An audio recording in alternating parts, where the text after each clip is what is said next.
E aí, na quinta-feira, no dia 5, eu li Enquanto o Tempo Não Passa, do escritor brasileiro Josué Montello. Eu já li vários livros do Montello, tenho vários também, e li alguns emprestados, e tem muitos dele que eu gosto bastante.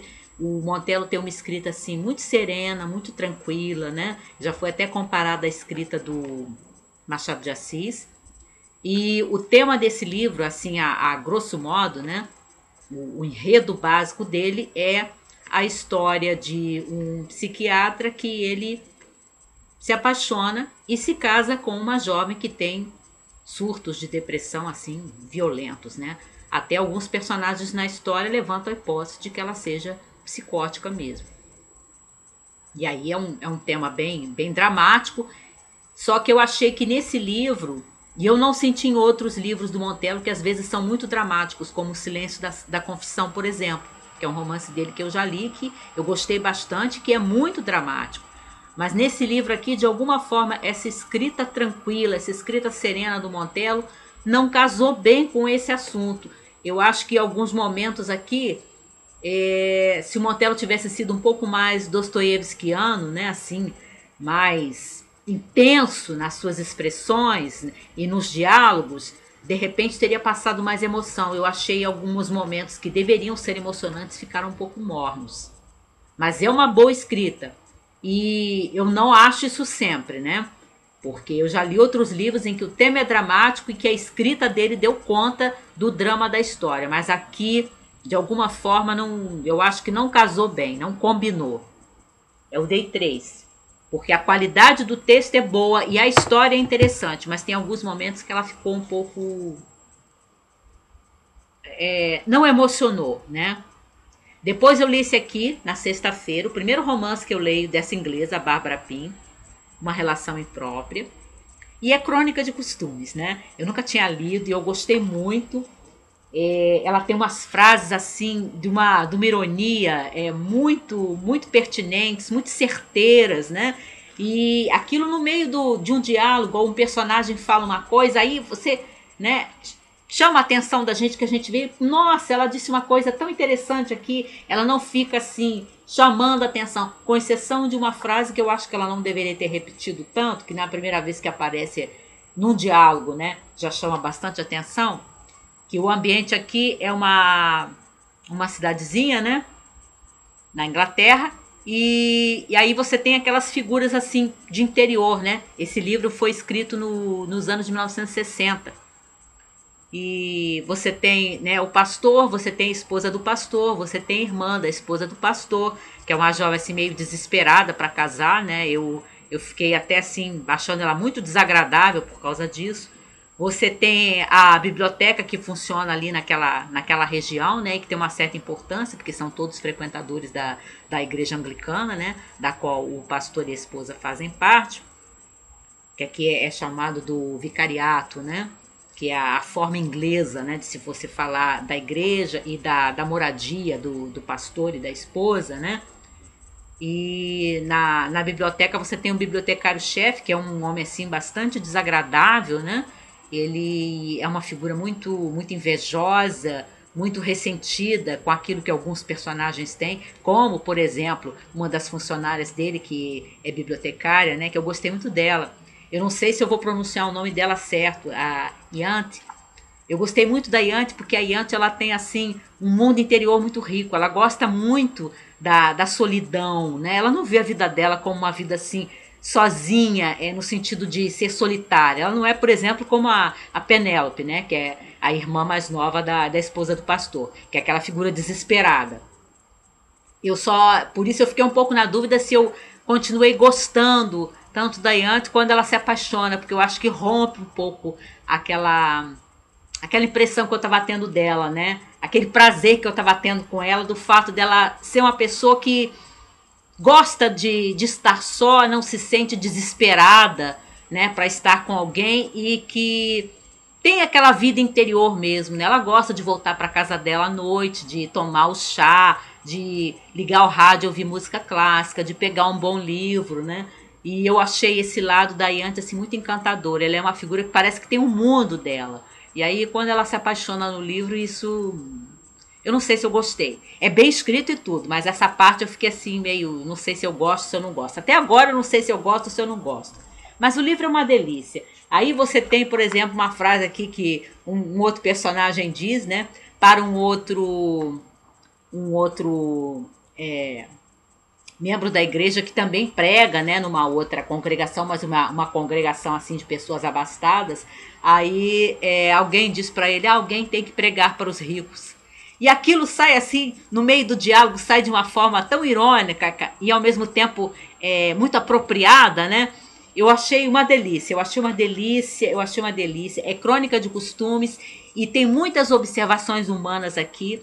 Eu achei interessante que você está lendo um livro de literatura inglesa dos anos de 1960, em que os costumes são diferentes, é um romance traduzido, em que as pessoas têm hábitos alimentares diferentes, elas têm aquela questão do chá, né, que o inglês toma tanto. Você tem uma igreja diferente da igreja que a gente conhece, que a anglicana, ela fica mais ou menos em cima do muro, né? Ela tem um pouco de igreja católica romana e um pouco de igreja protestante, e dentro da igreja anglicana você sente aqui dentro também as tensões daquela ala que é mais tem uma certa simpatia, né, pelo catolicismo, e aquela ala que é assim mais ligada no protestantismo, que tem até assim uma certa hostilidade, né, com o catolicismo romano. Mas ao mesmo tempo que tem todas essas diferenças, os tipos humanos, talvez porque as pessoas são as mesmas em toda parte, né? Os tipos humanos são muito parecidos com figuras que eu e você conhecemos. Essa figura do bibliotecário-chefe é o tipo de pessoa que às vezes a gente encontra, que é aquela pessoa que às vezes tem raiva de você porque você tem alguma coisa que ela não tem, ou que ela não teve na infância, ou que ela não teve no início da sua vida, né, na adolescência. E aí ela fica com um ressentimento de você por uma coisa que a culpa não é sua. E ele age assim com alguns personagens no livro, né? Com aquele ressentimento, com aquela inveja. E essa personagem que é a irmã mais nova, né, da esposa do pastor, a Penélope, que é aquela menina assim desesperada para arranjar um parceiro, para arranjar um futuro marido, e aquilo assim, ela fica observando, né, avaliando os homens e avaliando as suas possíveis rivais, e a gente encontra esse tipo de mulher, né? Então são os tipos assim, mesmo que o ambiente seja tão diferente, a língua seja diferente, os costumes sejam diferentes, né, a igreja focalizada seja diferente daquelas que a gente conhece no Brasil, geralmente, a natureza humana é a mesma em toda parte. Gostei muito, muito, muito mesmo. Quero ler outras coisas dela. Aí, no sábado, eu li esse aqui, Vida de Artista. Aí, como foi o dia que eu fui na Bienal, eu escolhi esse de propósito. Por quê? Porque são 4 contos e 2 eu já havia lido. E aí eu li os que eu não havia lido, né, no sábado, que foi A História de uma Obra-Prima, que é uma novela mais do começo da carreira do Henry James, de 1868, e a última, O Robin de Bell Donald, que é de 1903, do final da carreira do James, que ele vai falecer em 1916. E são histórias sobre pintores, né? Todos eles focalizam a profissão do pintor, os modelos, né? As pinturas. E aí a primeira, eu quero destacar a primeira, A História de uma Obra-Prima, que embora seja a história mais antiga do James, e aí a gente imagina que não seria tão boa, porque ele escreveu coisas com justiça consideradas obras-primas mais tarde, ao longo da vida dele como escritor, eu achei essa muito boa, mesmo sendo de 1868, do princípio, uma das primeiras obras, com certeza, do James, A História de uma Obra-Prima, porque você tem o pintor, você tem a pintura que ele fez, você tem o modelo que está retratado ali e a forma como aquele quadro vai trazendo compreensões súbitas para o homem que está apaixonado pelo modelo, né, daquela tela, e há vários momentos em que ele olha o quadro e aí ele vai tendo percepções diferentes desde as primeiras vezes em que ele viu o quadro, né, e ele começa a observar, né, a mulher pela qual ele está apaixonado, que é a modelo do quadro, de uma forma diferente por causa daquilo que o quadro informa a ele. Eu fiquei me lembrando um pouquinho de o Retrato de Dorian Gray, mas não há como o James ter lido o Retrato de Dorian Gray, porque o Retrato de Dorian Gray, a primeira versão, saiu em 1890, ou seja, mais de 20 anos depois de A História de uma Obra-Prima. Talvez até o Wilde tenha lido essa novela do James. Não que seja igual e não é literatura fantástica, mas essa ligação da tela, que tem tanta importância, do modelo, que tem tanta importância, e a maneira como os personagens vão olhando para aquele quadro e vão tendo insights a propósito daquilo que o pintor quer dizer através do quadro, e a propósito da personalidade da modelo retratado no quadro, é assim fantástico. Fantástico, é muito bom mesmo. É muito sutil, é muito irônico e também tem muito desse lado de natureza humana que já tem no livro da Bárbara Pym. Muito bom, 5 estrelas.